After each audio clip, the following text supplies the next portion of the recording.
Hello, it's me, Moha, Cheb Moha. I'm an artist, independent artist, and we're here today on set with Khamsa.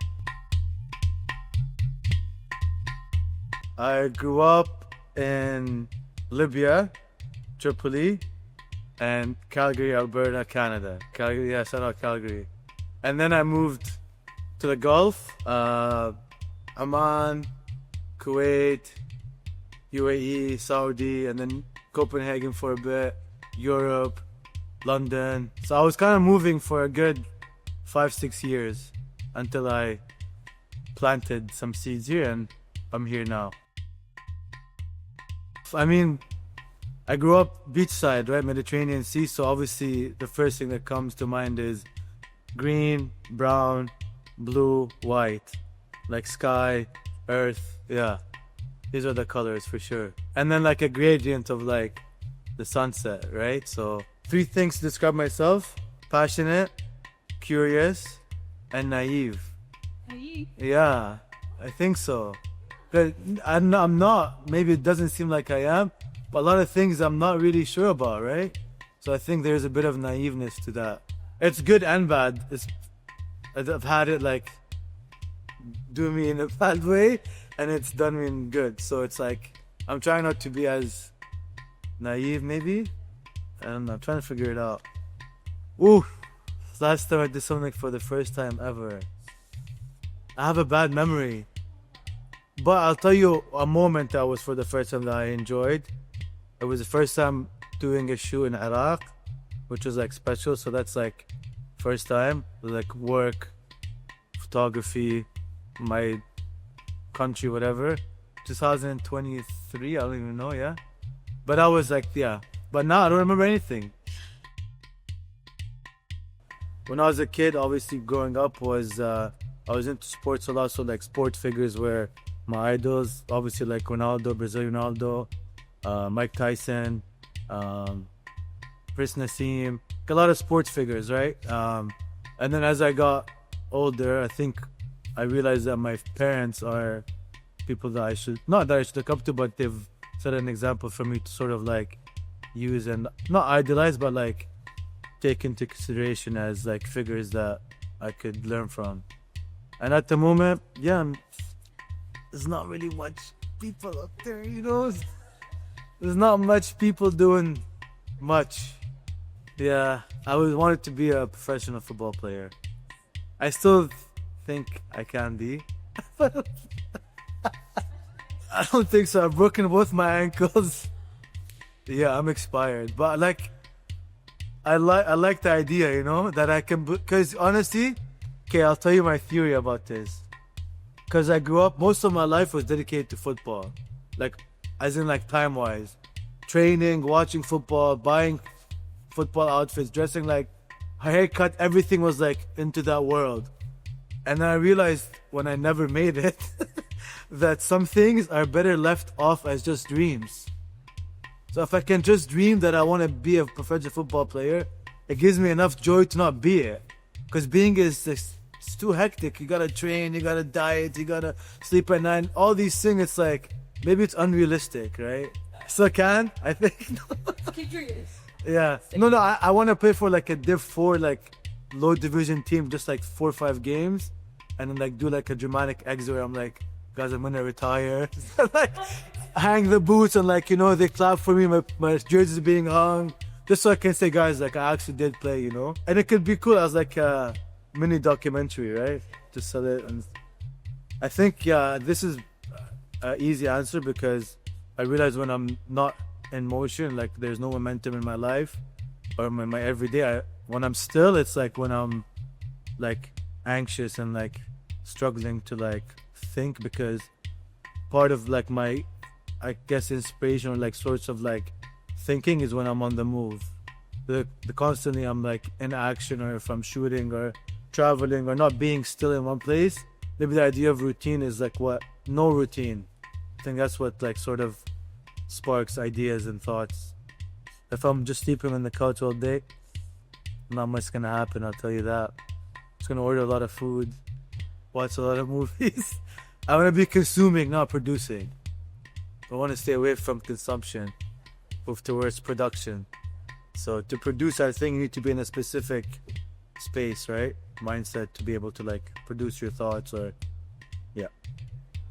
Started in Calgary, Alberta, Canada. 2013? Yeah, no, either 12 or 13. I think 13. Chilling at home, jobless. Just left school because I wasn't involved in school anymore because of my GPA. My coach said I can't be on the team, therefore I can't be in school, blah blah. So I'm like, yo, I gotta figure some shit out. So I came with the idea like, oh, like I want to do this thing where it's like I was into like obviously streetwear growing up. This was I was like what 19, 17, still a teenager. Into like Supreme, into like Stussy, the Hundreds, Crooks and Castles, whatever, 10 Deep, all these brands. And I'm like, I want something that's like about me. Not necessarily me, but like I want to have my take on like this thing, right? Like this is cool, I love it, but like I have something to offer. Obviously we started off very basic. It was like 5 panels with like Adobe font Shabab on it, but I think it was more of like that message that having Arabic text in context of like streetwear, which was like intriguing. And then that just kind of like snowballed into like a thing where now we're doing more like intricate designs, more better fabrics, more like different washes of stuff, understanding material, understanding different silhouettes. So it's been a fun journey because I've treated it as like a lab where I can experiment with like different typographies or different sort of graphic design things that I don't come from a graphic design background, so it's like interesting for me to like see something from my side where I'm not like a trained whatever, and sometimes it looks like not proper, I guess, when it comes into terms of like graphic design or whatever, but I kind of like that. So I like the idea of like things being offset, like not necessarily everything has to be orthodox to how it's always been. And I think that's sort of where the world that I'm in, of like pushing that sort of thing. And yeah, we're here now. We have some exciting stuff coming up. Our website's going to be on soon. We're going to be in a physical space. This is exclusive to Khamsa. You heard it here first. We're going to be here. I won't say where, but we're going to have a physical space really soon. So everyone should come and hang out, and it'd be nice for people to like live in the world of Shabab and experience it in a physical, tangible way. The rational fear is not making enough money to live life. Honestly, like, you know, it's like shit, like how long can I do this for, and how long can I sustain it to like make a living out of it? Because I'm single now, right? No, but like I'm thinking like, okay, at some point, you know, I gotta get married, I gotta have a family and shit like that, right? Actually, it's more of like an inspiration. Like, okay, I need to like make it a sustainable thing, right? Because when I was in my 20s, it was like I'm having fun, like I'm living the dream. I get to travel, I get to shoot campaigns for this brand, that brand. I get to do things like I've been dreaming about doing. But now it's like I'm in my 30s, so it's like, okay, everything that was fun and cool was done. Now let's make it into like a structure of like, okay, this is a business, a career, and like at some point things have to be adjusted according to like how I want to take my life to the next step, right? Whether it's like buying a house or like these kind of things, right? So I think it's a fear, but it's also like a fear that I came in terms of understanding of, where it's like, oh, I understand why I feel this way. I feel this because I gotta get this shit done. Yes. You know? So fun times is over. Now it's like serious business. Offbeat, bad. Like, no, it's not good. Just no. Yeah, it's not. I'm always offbeat. Everyone knows that, yeah, I'm not. It's not good. I think I'm good, but I know it's pretty bad. But you won't catch me dancing anywhere anytime soon, that's for sure. Should we check? Yeah, it was. I think my phone is. You're gonna put me on the spot, right? Okay, boom. Let's see. Last Google search. It's not coming up, boys and girls. It's not coming up. But I know what I was searching. Also, my internet's slow. But if I go on history, Yeah. I was searching just things that are like, because we're working on this new space. So I'm looking to make like these aluminum shelves to put books and like stuff on. So I was trying to find the name for it. I don't know if it was like it was like, what was it? Yeah, like aluminum floatless. I don't know. I was struggling to find what it was called. Not sleeveless, but it's like not standing. Floating, that's the word. See? That's what I was looking for. Probably that's probably balancing the ball on my foot. Oh yeah, it's a Shabab ball. That's also inspired by Wilson from Castaway. I think just what I'm learning now with with my life and everything that's going on, that timing and patience and the speed of everything around you shouldn't alter your state of being. So I think probably just patience, I think, is the biggest lesson or advice anyone could give me or I could learn from, is like being patient to everything. Whatever, because I think for me it's like I like to make things, right? Whether it's, I like to be involved in things that I'm into, right? So whether it's like photography or pop-up, like doing a pop-up or working on like a special thing or designing a whatever it may be, right? And sometimes things take time, even when, like, for example, the shoot I was just talking about, the Rolling Stone thing, we shot that in like June and like it just came out September, so that's like June, July, August, that's 4 months, right? So I'm like, yo, like I did this thing and it's like it needs to come out, and everyone's like, well, don't post about, like, wait for it. So I think learning to be patient, trusting patience is probably the best thing I could learn from advice that's been given to me, and things that I could learn from like my experience on planet Earth. Can I say more than one city? Yeah. Baghdad, Calgary in the summer. There's something nice about it being there. I think London would be cool to move there for a bit. Maybe those 3 cities.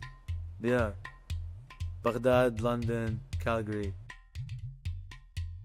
I think, like, obviously meme culture, right? Like Twitter stuff. There's some really funny things that I've been seeing online recently that make me laugh. And it's like football related memes. And I obviously sent to my friend. I think just like I'm in like a couple of groups with my friends on like Twitter and Instagram, and we share memes, and I think that's like my source of laughter.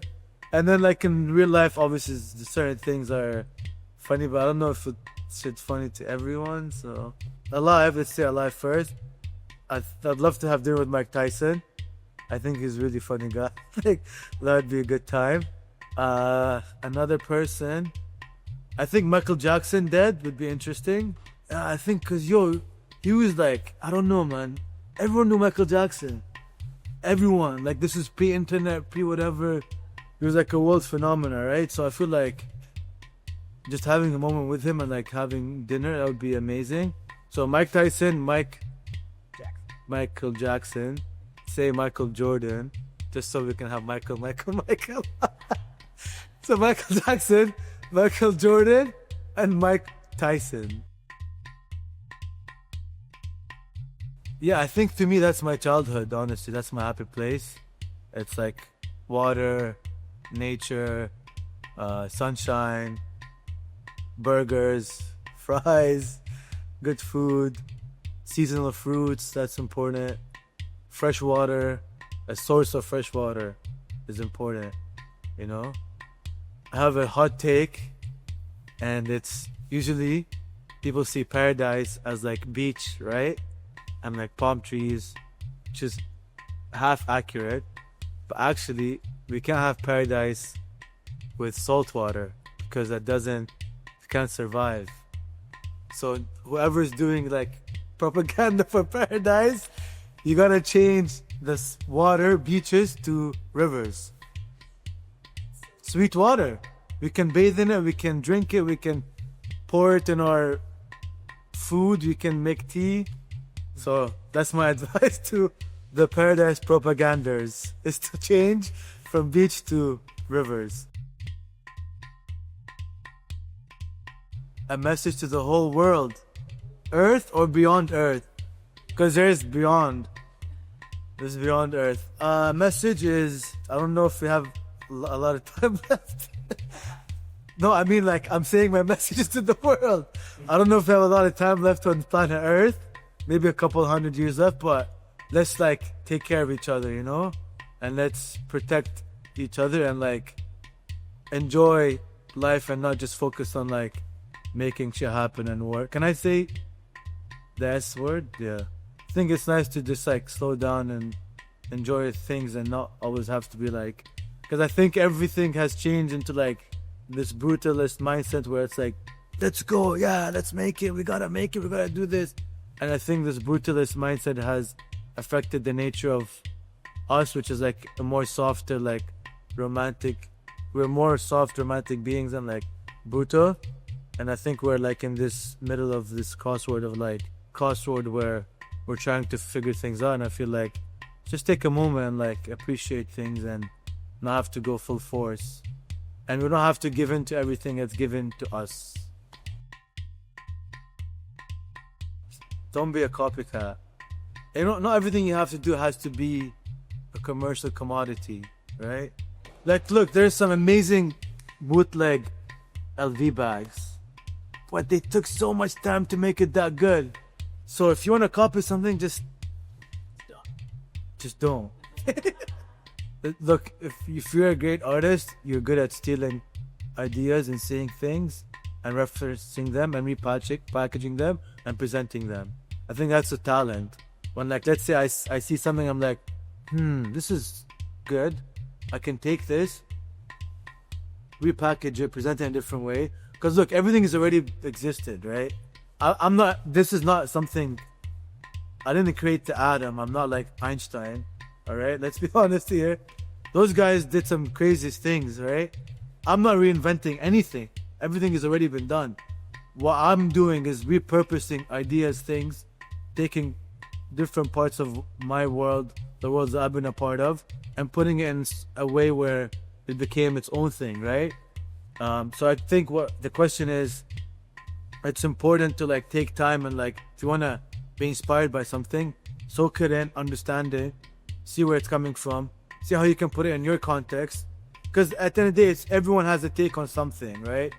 There's a million people that make dance music, but maybe what's different is this person is more melodic in his approach because his back, whatever it may be, right?